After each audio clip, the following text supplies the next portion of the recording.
that we had the surgery. He walked in the recovery room, and I looked at his face. You know, I think the thing I remember most about Clint Eastwood is that a year or so later, He was the action hero with a heart. She was a sound and music star who saved a drowning child on camera. Together, Robert Urich and Heather Menzies were Hollywood's most underrated love story, but no one talked about how it ended.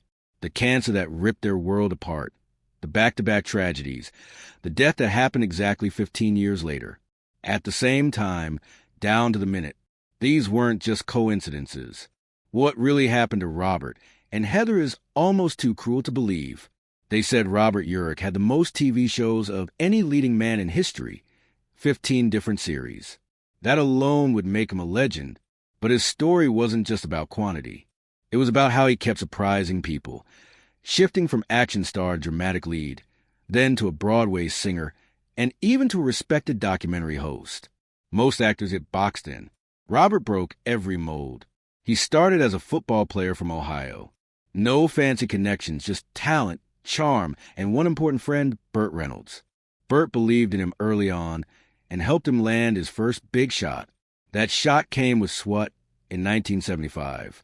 Robert played Officer Jim Street, a tough but likable cop. The show didn't last long. It was canceled in 1976 for being too violent, but it put his face in millions of homes. Suddenly, he wasn't just a guy with potential. He was a star in the making. Then came Vegadollar. From 1978 to 1981, Robert played Dan Tanner, a cool private detective in Las Vegas. It wasn't just a hit. It was a cultural moment. He drove a red 1957 Ford Thunderbird through the neon streets, solving crimes with smirk and a suit. That car, by the way, replaced a yellow Corvette that burned in the pilot. That red T-Bird became iconic, just like Robert. The role earned him 2 Golden Globe nominations. More importantly, it made him a symbol, slick, smart, and smooth. For a while, he was the face of primetime drama. But Urich didn't stop there.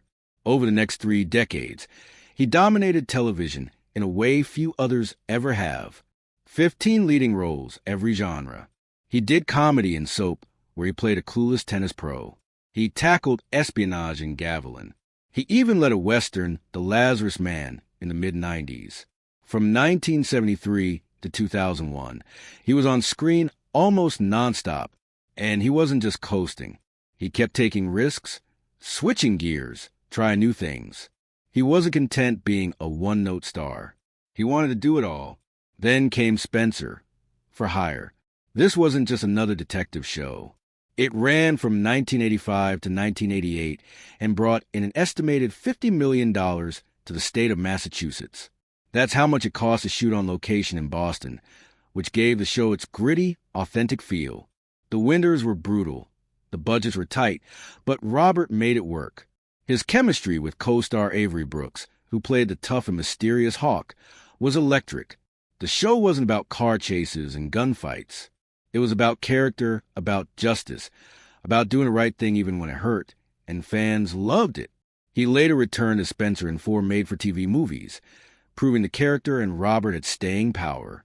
But just when people thought they had him figured out, he did something no one expected. He became the face of National Geographic Explorer. From 1988 to 1995, he hosted the show as it bounced between TBS, CNBC, and MSNBC.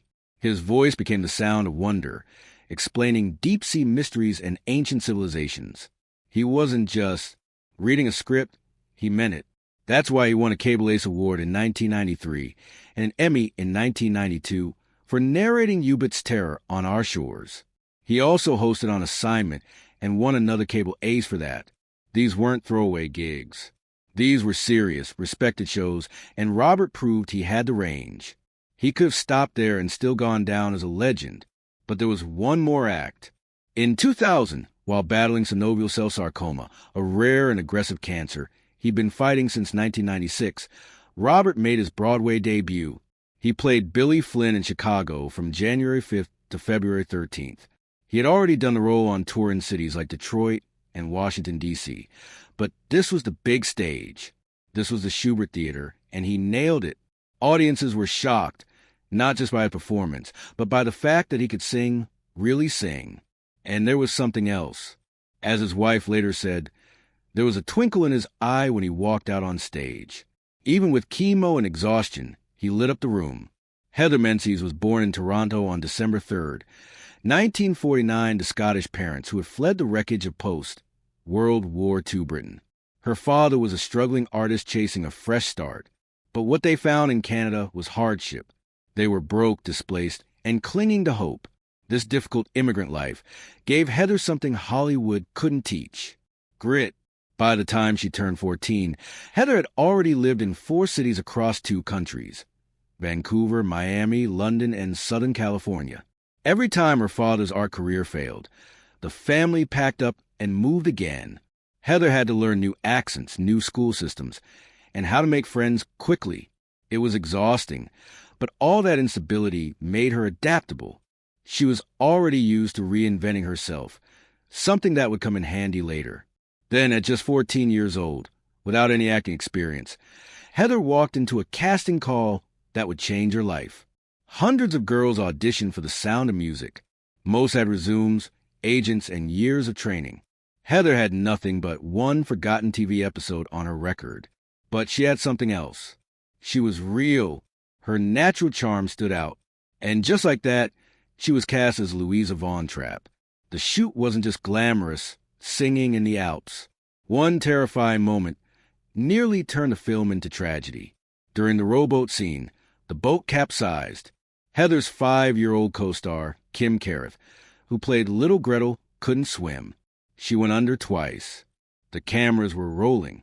Julie Andrews fell the wrong way. Crew members froze, but Heather didn't.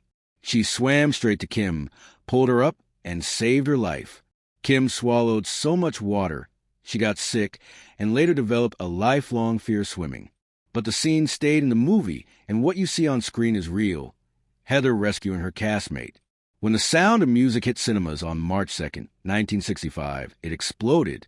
It won 5 Oscars and became the highest-grossing film of all time by 1966.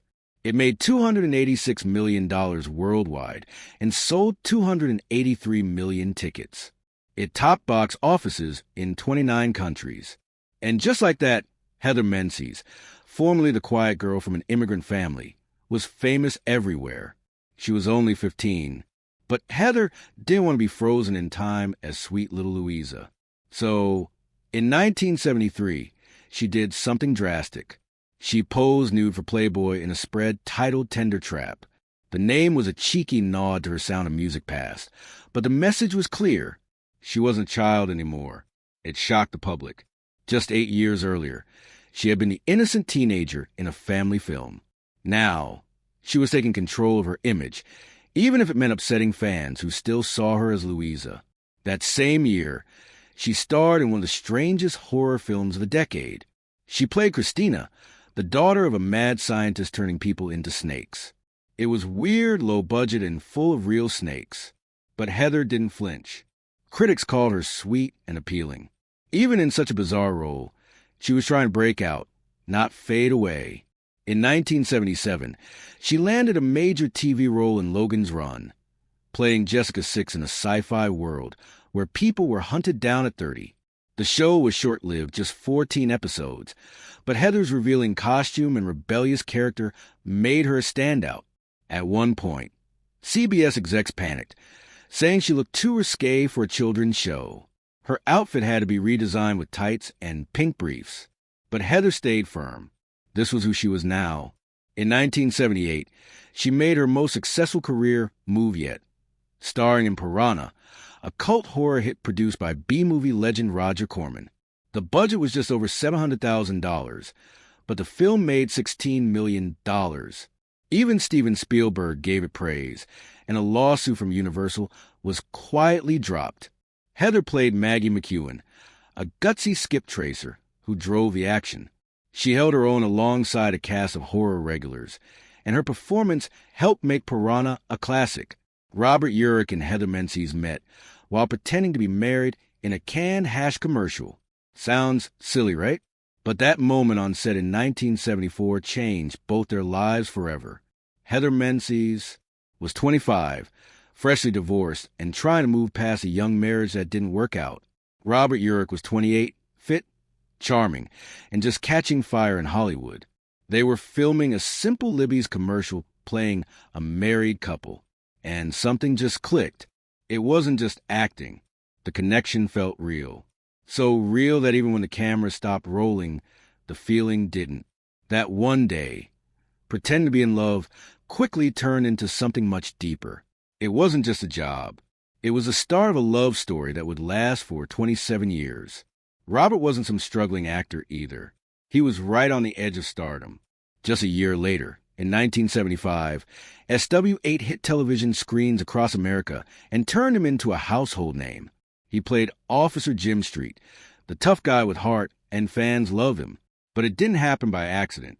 Robert had worked hard to transform his image, bulking up from 180 to 220 pounds of solid muscle just to fit the action hero mold. He had the look, the charisma, and the right friends. One of them, Burt Reynolds, even helped get him his big break. Reynolds convinced producer Aaron Spelling to give Robert a shot. One audition later, Spelling was sold. Just like that, Robert Urich was on his way. Heather, meanwhile, was going through her own turning point. She'd been famous once, really famous. At just 15 years old, she played Louisa Von Trapp in The Sound of Music, one of the most iconic films of all time. But child stardom doesn't last forever. By the time she met Robert, she was trying to make the tough leap from child star to serious actress. She was also healing from a 4-year marriage that began when she was only 20. And Robert, he'd also been married once before to a college sweetheart named Barbara Rucker. That marriage ended quietly, but it left him cautious. That's why it was so surprising, maybe even reckless, when just over a year after meeting Heather, he married her. They tied the knot on November 21st, 1975. Fast? Absolutely. But everyone who knew them said the same thing. It felt right. Robert told his friends he knew Heather was the one just weeks after meeting her. And it wasn't Hollywood talk. It was real. Their romance burned fast, but it wasn't a fling. It was the kind of connection that doesn't come along often, especially in show business. Together, they became something rare, a genuine Hollywood power couple with no need for drama. Heather had her film legacy. Robert was becoming TV royalty. By 1978, he landed the lead role in Vega, a stylish crime drama that ran for 3 years and earned him 2 Golden Globe nominations. That's when they really became household names, not just separately, but together. Photographers loved them. Magazine covers followed, but it wasn't just because they looked good together. It was the way they looked at each other. They weren't selling a brand. They were just in love. And Robert wasn't shy about showing it. From the beginning, he went out of his way to bring Heather into his world. She appeared in 3 episodes of Vega. Later, he got her a part in Spencer for Hire. But it wasn't just about giving her roles. It was about sharing his life. His success was their success. And when Heather decided to slow down her acting career to focus on family, Robert backed her completely. That kind of support was almost unheard of in an industry where ego usually wins. In 1975, just after getting married, Heather found out she was pregnant. She and Robert weren't even trying, and the news filled them with joy. "We were over the moon," Heather later said. But their excitement didn't last. She lost the baby. The heartbreak was overwhelming.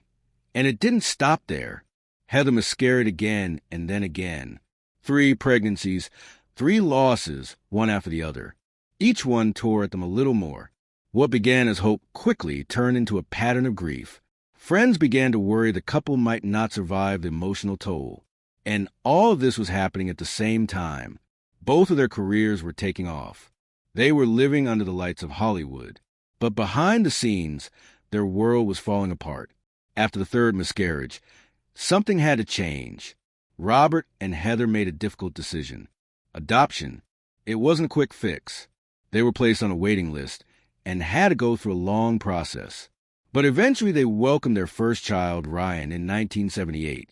Then came Emily in 1980, and much later Allison in 1998, a 20-year span. That wasn't by accident. They wanted to give each child the full attention they deserved. Rye became a doctor focused on infectious diseases. He once said, "I went into medicine because I couldn't help my dad medically, but maybe I can help someone else." Emily became a nurse and now works in an ER in Ontario. Each of their children found a path in healing, maybe because they'd watched their father fight so hard to stay alive. Heather made her own kind of sacrifice. She had been a rising star. Louise in The Sound of Music, Jessica Six in Logan's Run. She was busy, well-known, and booked. But when they adopted, she stepped back. Hollywood didn't expect women to walk away like that. But she did. After 1979, she only appeared in a few roles. A couple episodes in Vega, a guest spot on T.J. Hooker, a film called Endangered Species, and then mostly nothing. She gave it up to give her children a stable home. Robert, too, broke the mold.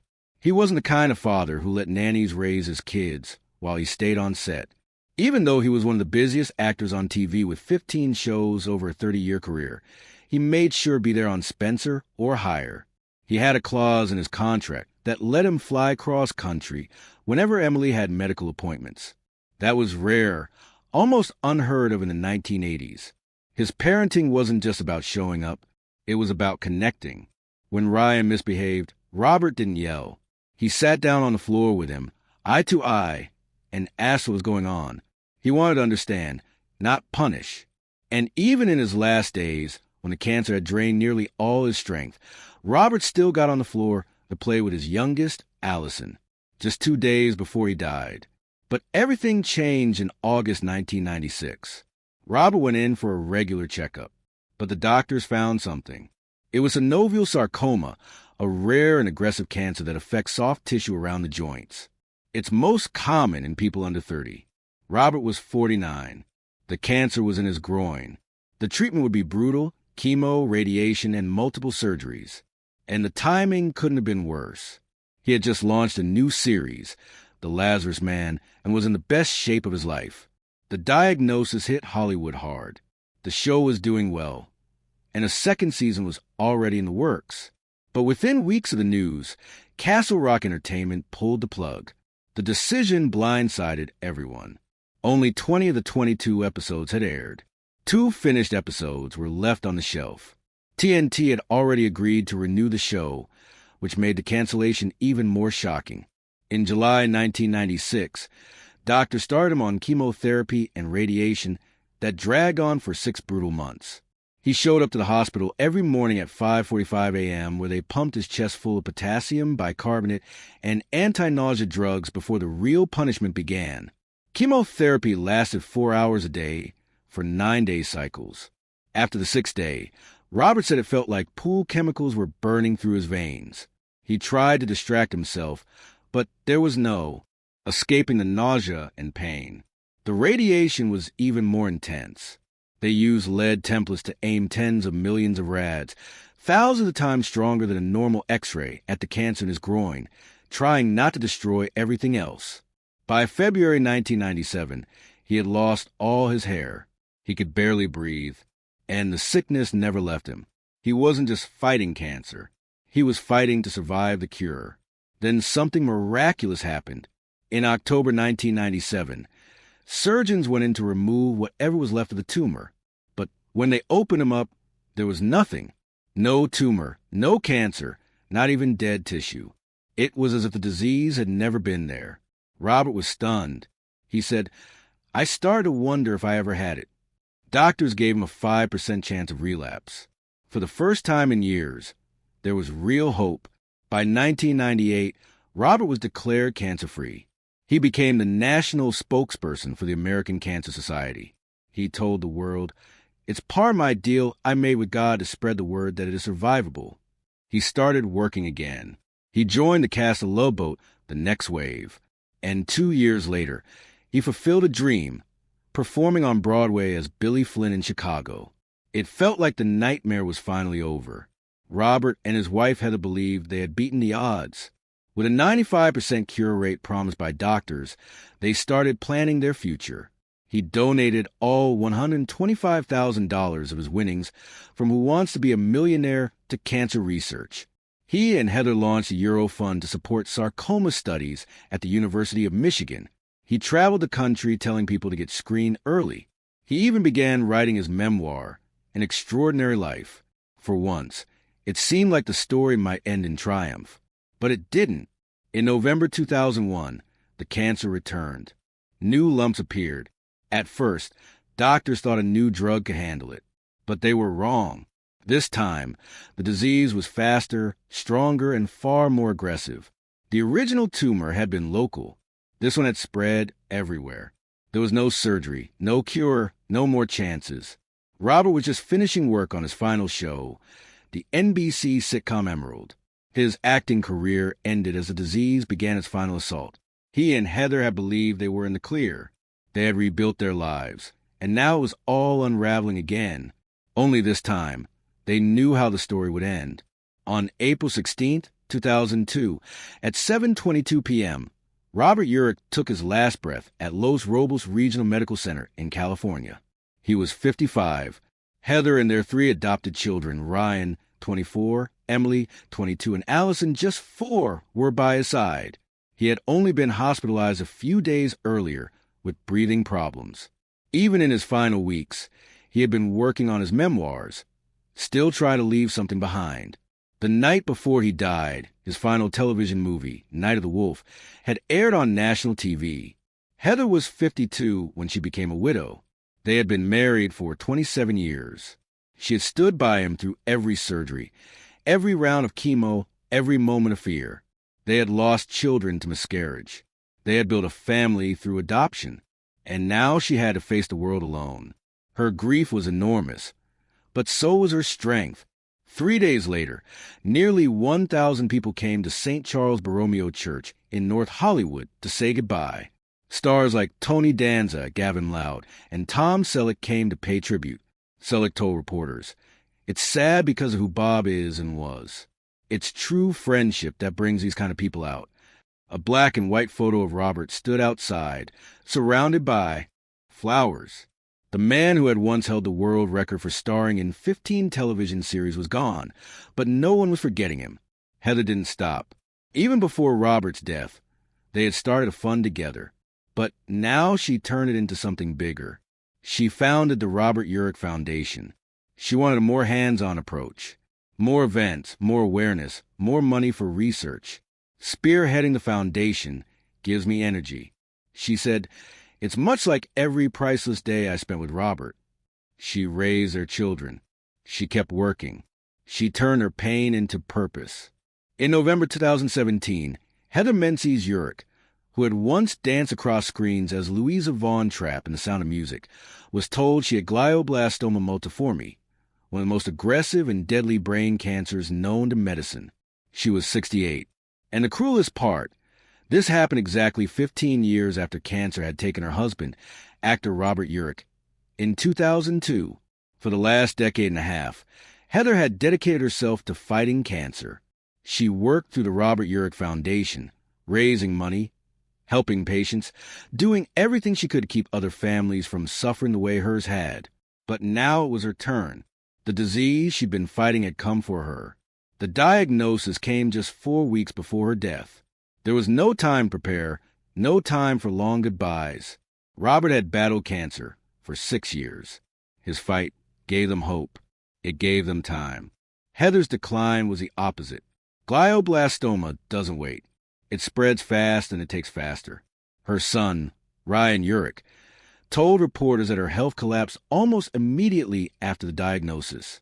There was no window for treatment, no last-minute clinical trials, no chance to organize the kind of support she'd spent her life giving to others. To those who knew her, this was especially hard to watch. Heather wasn't just an actress. She was a ballerina, a mother, a woman who threw herself into every moment of life. But in just a matter of days, her voice softened, her energy faded, and she slipped away. Friends in Hollywood, some of whom had known her for decades, barely had a chance to say goodbye. She died on Christmas Eve, December 24th, 2017 at exactly 7:22 p.m. She was at the family home in Frankfort, Ontario, surrounded by her 3 children. Ryan later said she was not in pain. After nearly 4 weeks of fighting the inevitable, she had simply had enough. The setting felt both peaceful and symbolic. Christmas Eve is a time for family, for warmth, for holding on to hope. But in their case, it became the moment they lost her forever.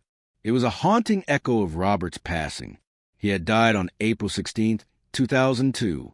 Heather passed away exactly 15 years and 8 months later. The symmetry in their losses didn't go unnoticed, and there was more pain waiting. Just over a year earlier, in September 2016, the Sound of Music family had lost another member, Charmian Carr, who played Liesl. Now another Von Trapp sister was gone. Fans of film were heartbroken. The little girl who had once sung so long farewell had taken her final bow. Ryan's statement was raw and deeply personal. He didn't just announce her passing. He shared exactly what happened right down to the time. He said his mother was not in any pain. But after living life with so much energy and passion, she knew when it was time to let go. She made that choice. She took her last breath, not in fear or struggle, but with dignity. Ryan also made sure people remembered who she truly was. Not just Louisa Von Trapp.